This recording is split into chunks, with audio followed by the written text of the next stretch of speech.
Labdien! Mums tiek veidots jauns raidījums, jautājumu un atbildes.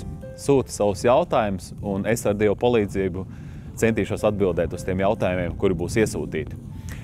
Un ir tāda līdzība, kādam zaķim tika stāstīts, ka esot mednieki, bet viņš neticēja. Līdz tai dienai, kad viņš tomēr viņus ieraudzīja, bet jau bija pa vēlu. Šodien Dievs ir tas, kurš saka, ka es esmu. Un ir sludinātie, kurš šodien sludina un saka par to, ka Dievs ir reāls. Viņš ir tas, kurš ir atnācis manā dzīvē, viņš ir izmainījis manu dzīvi.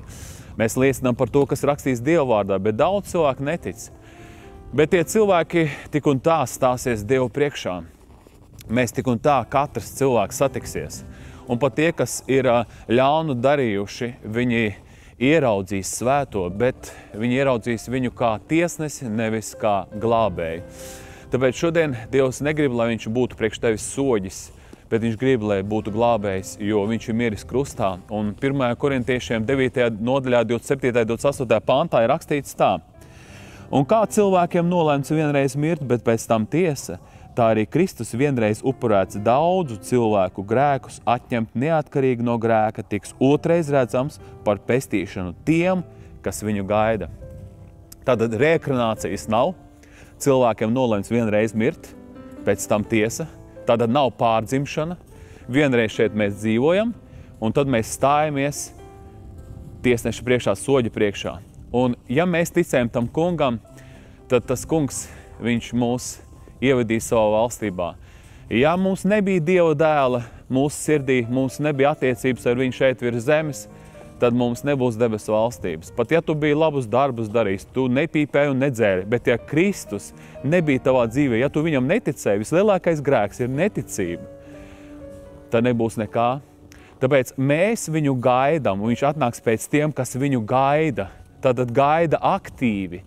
Mēs gatavamies kā līgava, nāks mūsu līgavains, mēs gatavojam savu apģērbu, mēs darām tas, kas viņam ir tīkams, viņš mums iedeva uzdevumu, un viņš atnāks, un mēs viņu gaidām, mēs zinām, ka viņš noteikti atnāks, un atnāks pēc tiem, kas ir viņa, kuri ir izpirkti ar svētajām asinīm. Vai tu esi izpirkts, vai tu esi viņam palūdz piedošana, vai tu esi tagad šajā brīdī, kad tu to skaties tagad, vai tu esi gatavs aiziet uz debesīm? Ja nē, tad kas ir par šķērsli? Ja tas šķērs ir grēks, un tu zini to, nostājos ceļos un palūdz Jēzum piedošanu. Mīļais Dievs, es pateicos Tev par visu, ka Tu esi nācis šeit virs zemes, lai mēs būtu izpirkti, lai mēs būtu glābti, lai mēs sāku ticēt ne tad, kad mēs Tevi ieraudzīsim, bet jau šeit virs zemes ar garīgām acīm, lai mēs Tev redzam, Dievs, un ticam tam, kas ir rakstīts Bībelē. Paldies Tev, es pateicos Tev par visu, slavu Tev par visu, Jēzus vārdā. Āmen. Lai Dievs Tev svētī šajā dienā. Esi ticīgs un esi stiprs Dievā. Visu labu!